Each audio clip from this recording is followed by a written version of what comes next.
Hallo zusammen und herzlich willkommen. So, ich habe mir mal etwas ganz Komisches überlegt und nämlich ich träume noch recht viel, also ich träume viel, aber meistens kann man es nicht merken. Ausser ich schreibe mir es auf oder mache eine kurze Sprachnachricht. Jetzt habe ich gedacht, ja, ich probiere es mal, vielleicht kommt es nicht so gut an, ich weiß es nicht.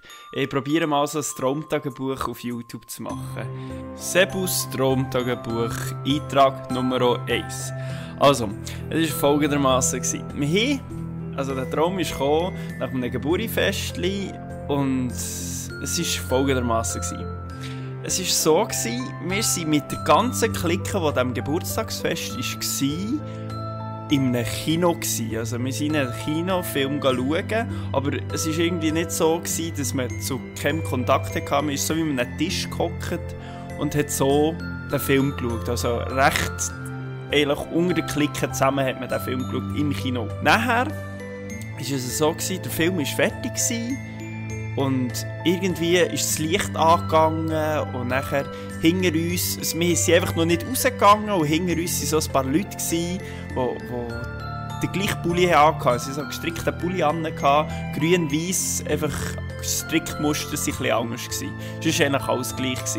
Und dann sind wir so ein bisschen wir so ein bisschen anfangen schnurren, hey, was läuft und so. Und es ist niemand putzen und so. Und dann irgendwann hat sich einer reingehackt im Kino und dort ein Screen Mirror, oder wie man dem mal sagt, angefangen.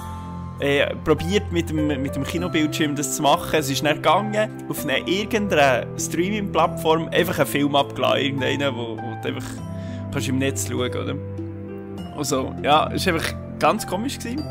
Und nachher, irgendwann war es so weit, dass es so gemütlich wurde, dass eben die Hingeren, die ich nicht kennt habe, auf einmal rauchen oder so, wie es halt manchmal geht. Also, und nachher habe ich mich so gefragt, ja, aber das ist jetzt nicht so schlau, in einem Kino zu rauchen, oder?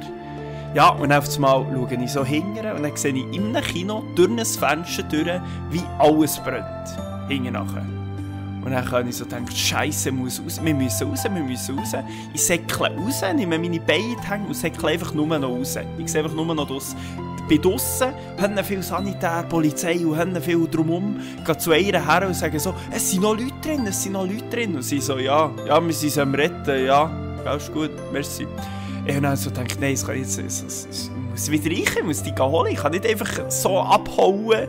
Ich komme weg und die anderen nicht. Und dann habe ich so gedacht, ja, säckle ich zurück, nachher habe ich die erst gepackt, habe ihn rausgetragen und dann wieder reingepackt und dann einfach das ganze Manchmal einfach hin und her gesäckelt und dann irgendwann mache ich einfach nicht mehr und dann sagt sie so zu mir, du kannst nicht mehr jemanden rausnehmen.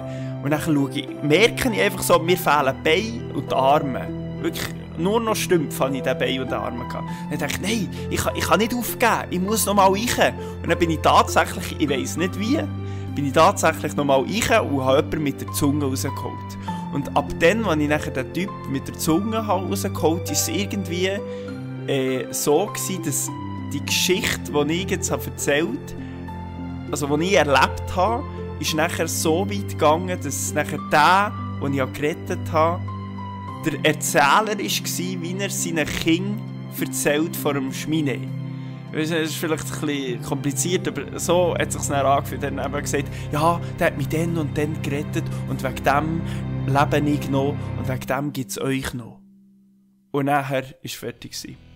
Ich hoffe, es hat euch gefallen, in meiner Psyche ein bisschen rumzubaden und ich hoffe, es war unterhaltsam gewesen. Ich wünsche euch einen wunderschönen Sonntag und tschüss.